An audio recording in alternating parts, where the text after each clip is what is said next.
Hello everyone, and welcome back to another episode of the Stickman Story. Today, we're going to talk about my national service or NS journey and 5 things that you should do while serving your national service in Singapore. So if you're curious to find out more, please help to hit the like button, subscribe, and continue watching on. So some background about national service in Singapore. So if you didn't know, the National Service Act was passed on 15 March 1967, which requires all male Singaporeans and second-gen PRs to serve a compulsory 2 years of service in Singapore. So everyone starts off their 2 years of service at Tekong Island for basic military training before passing out into either command schools, such as SCS, the Specialist Cadet School, to train as sergeants, or Officer Cadet School, OCS, to be commissioned as officers, while some will directly join units to become trainees in their respective commands. So, what about my own national service? So, I served my national service in 2013. Back then, I just completed my polytechnic and I was waiting for my national service. So, being an overweighted kid for all my life, I was scheduled to enlist in Pes BP, or what they call Pes BP, or means fat in Hokkien. So, my dad was an officer in the armed forces while serving in his national journey. So, I've always grown up to looking at his sword given to officers, despite being a PP all my life. And I wondered if I could become an officer as well. So without knowing much, I ended my holiday while waiting for NS and joined PES BP, which you will guess it with a bunch of PPs like me, and left BMT with 18 kgs loss, and eventually become an officer cadet, commissioned as a PP sir, and finally joined the unit in the Air Force as an Air Warfare officer.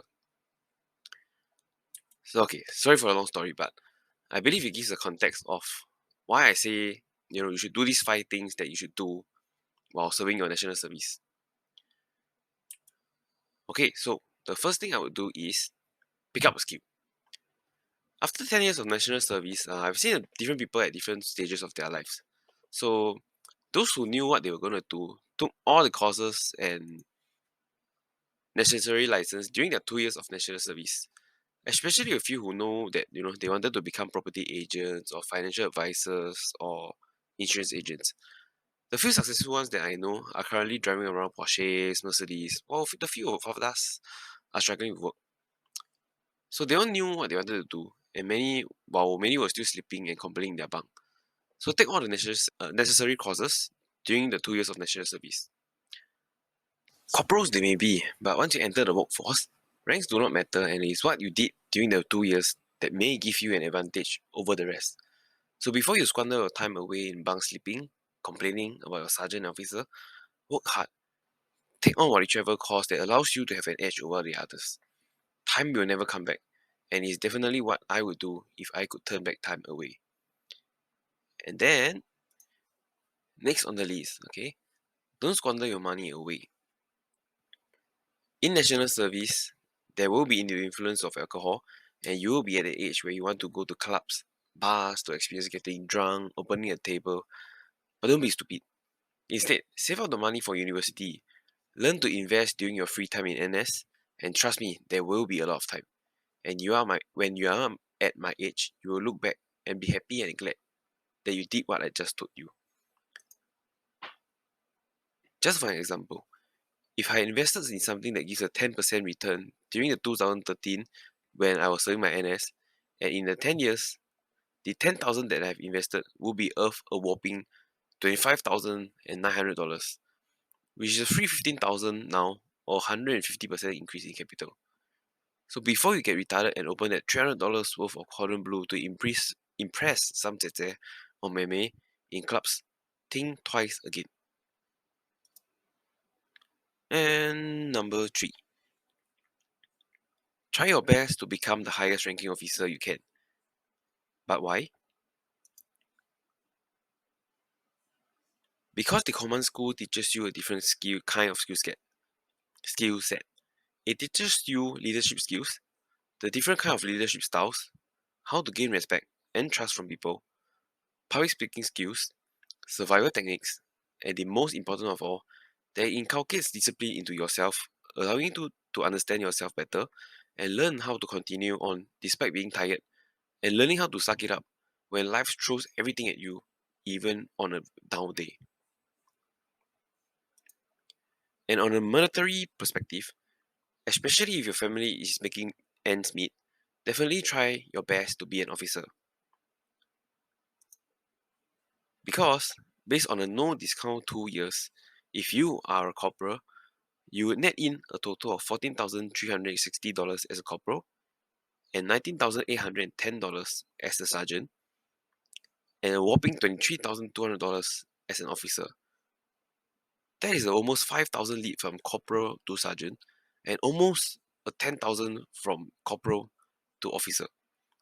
This is equivalent to 1 or 2 semesters of a university fees, so do make your own choice of where you want to be. At the end of the day, the most important point is to always try your best in whatever you do, and this is probably the most important point to bring across. Number 4. Make real bond and friendships in the national service. You will be surprised at the diversity of people you meet in national service, and especially for me, since I went to a special batch, I met people with no education, people with family problems, angkong siaos, and my buddy was even a psychotic who said he wanted to suicide. I mean, not sure that, he was talking or, but yeah, you get the point. Learn to make friends with everyone, as this world is all about connections. You realize how important these connections were 10 years down the road.